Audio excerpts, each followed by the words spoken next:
विद्यार्थी का पंच लक्षण पूरे वर्ल्ड के हिस्ट्री में, पूरे वर्ल्ड के कल्चर में कहाँ बताया गया है? आप ढूंढ लीजिए। एक विद्यार्थी के लिए जो 5 कैरेक्टर है वो डिसाइड किया गया है भारतीय संस्कृति में, भारतीय कल्चर में। क्योंकि भारत 7000 साल पहले से पढ़ता आया है, आज पढ़ना नहीं चालू किया है। 1830 के बाद इंग्लैंड पढ़ना चालू किया है। 1830 से पहले इंग्लैंड के राजा और पुरोहित वर्ग के लोग अपने घर में शिक्षक बुला के पढ़ाते थे, वहाँ स्कूल नहीं होता था। क्योंकि एक इंग्लैंड का बड़ा दार्शनिक प्लूटो हुआ है, उसका ये मान्यता था कि एजुकेशन सबके लिए जरूरी नहीं है। जो राजकाज को संचालित करता है, यानी जो गवर्निंग बॉडी है उसे एजुकेट होना चाहिए, या जो रिलीजियस बॉडी है उसे एजुकेट होना चाहिए। ये प्लूटो का स्टेटमेंट है। और प्लूटो को इंग्लैंड में जीसस क्राइस्ट से कम वैल्यू नहीं दिया जाता है। तो जहाँ इतने बड़े वैल्यूबल आदमी का ये स्टेटमेंट है कि एजुकेशन सबके लिए नहीं है, इसका नतीजा क्या हुआ कि इंग्लैंड में 1830 के बाद एक स्कूल खुला। 1830 से पहले इंग्लैंड में स्कूल नहीं था। लेकिन आपके यहाँ गुरुकुल कब से थे?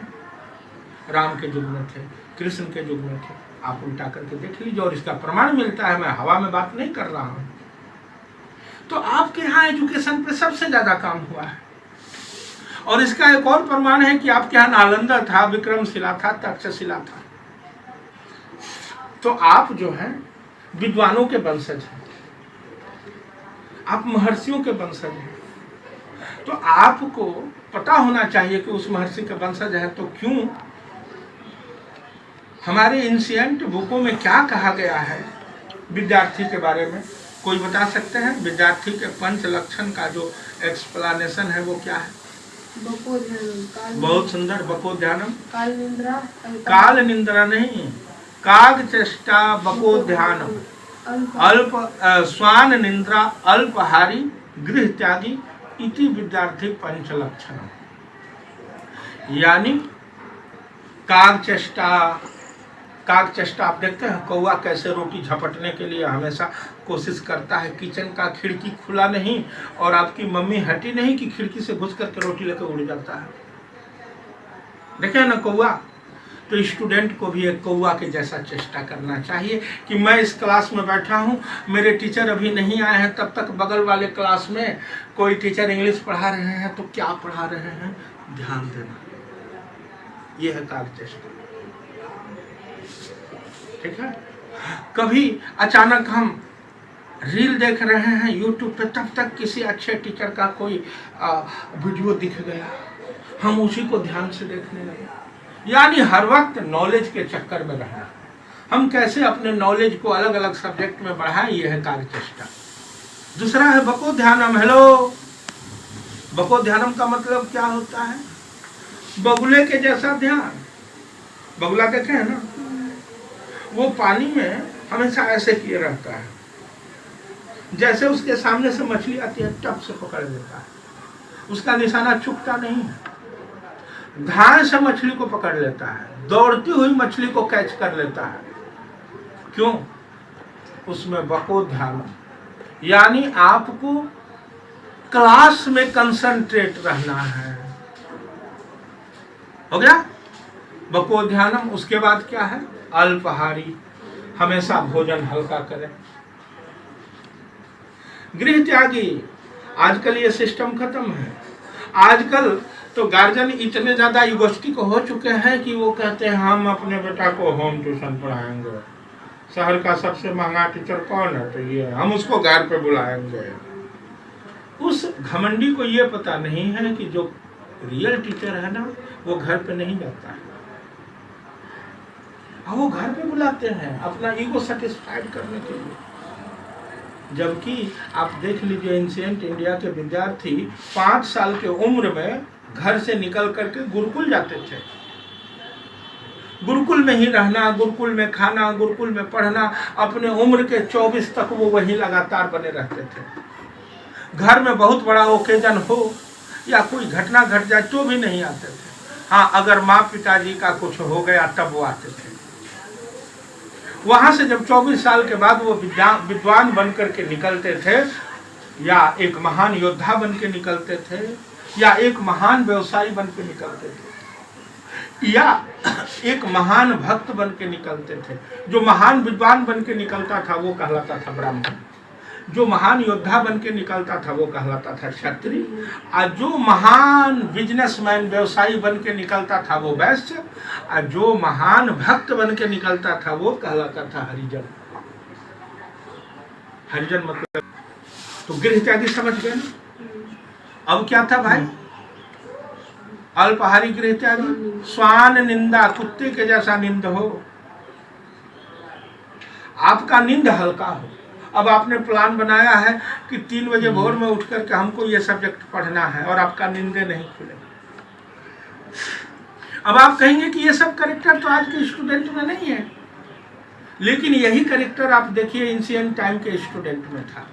ज्ञान के प्रति वो लोग इतना कंसस थे कि आपको जान के आश्चर्य होगा कि श्री राम ने जो गद्दी का त्याग किया, आप लोग को ये बताया गया है कि कैकेयी ने उनको घर से भगाया नहीं, ऐसा बात नहीं था। श्री राम को पता था कि मैं अपने पिताजी का सबसे बड़ा पुत्र हूँ, 24 के बाद हमको तो गद्दी संभालना ही होगा। हम गुरुकुल से पढ़ के जाएंगे तो हमको गद्दी संभालना होगा। राम ये चीज बचपन में ही कंसीडर कर लिए थे। तो गुरुकुल जाने से पहले जब उनका बचपना गुजर रहा था, उसी वक्त एक दिन वो माता कैकेयी का आंख बंद कर दिए पीछे से जाकर के। माता कैकेयी छुड़ाने लगी। राम बोले कि एक शर्त है, मानोगी ना? जिद के कारण कैकेयी बोली बिल्कुल मानूंगी। पलटोगी नहीं ना? बिल्कुल नहीं पलटूंगी। तो शर्त बताओ। तो मेरा शर्त ये है कि जब मेरा राज तिलक होने लगेगा तब तुम्हें करना क्या है कि हमारे लिए वनवास मांगना है। क्योंकि राम को पता था कि जब हम वनवास में जाएंगे ना तो हमें बड़े बड़े ज्ञानी महर्षियों से मुलाकात होगी और मेरा ज्ञान बढ़ेगा। अब देखिए कुछ लोग कह देंगे कि अरे वो तो भगवान थे, उनके पास ज्ञान की क्या कमी थी। तो आप सुन लीजिए, वो लंका कांड में ही विभीषण को समझा रहे हैं कि दुनिया का, आप लंका कांड उल्टा के देख लीजिएगा, जब विभीषण राम को कह रहे हैं कि आप तो भगवान है ना, तो श्री राम जानते हैं क्या बोले हैं कि विभीषण तुम भी ईश्वर हो। दुनिया का हर व्यक्ति ईश्वर का अवतार है। उसे अपने कर्म के दम पे ये साबित करना होता है, अपने पूरे जीवन में अपनी कर्मठता के दम पे वो अपने आप को प्रूफ करते हैं। मुझे भी करना है, ये राम कह रहे हैं खुद। अब वो तो झूठ नहीं बोलेंगे, तो वो खुद कह रहे हैं कि दुनिया का हर व्यक्ति विष्णु का अवतार है। आप तो वो ज्ञान लेने के लिए कैकेयी से शर्त लगाए। उन्हें ज्ञान लेना था, वो ज्ञान पिपासु थे और लोगों को भी ज्ञान पिपासु बनने का उन्होंने ज्ञान दिया। कि कैकेयी खुद को इतिहास में बदनाम कर दी। एक वैसी माँ जो अपने सबसे ज्यादा प्रेम करने वाले बेटे के लिए वनवास निर्धारित कर दी, अपने ऊपर ये कलंक वो ले ली। आज भी इतिहास उसे गलत कहता है, लेकिन अपने वचन से नहीं मुकरी, क्योंकि वो श्री राम को वचन दे चुके थे। तो यहाँ दोनों समझने लायक है कि राम भी ज्ञान के लिए मरे कि गद्दी के लिए मरे? ज्ञान के लिए मरे। और उसके बाद देखिए कि जैसे ही वो वनवास गए तो चित्रकूट से निकल करके वो कहाँ कहाँ गए, कहाँ कहाँ वो घूमे। आप ध्यान दीजिए, क्या हिरण का शिकार करने गए?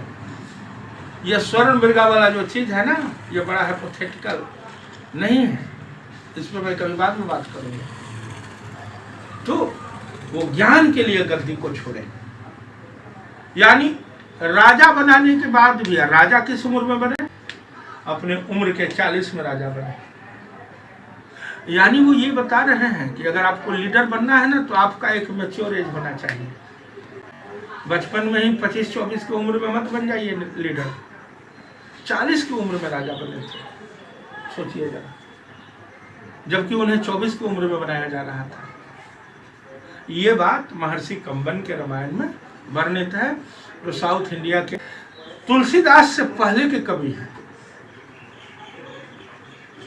तो ये 5 लक्षण पे अगर आप लोग रहेंगे तो अच्छी बात है। और एक चीज आपको बता रहा हूं, जो कि अब ये इतना बकने के बाद जो जरूरी है। काट दीजिए मुखिया जी।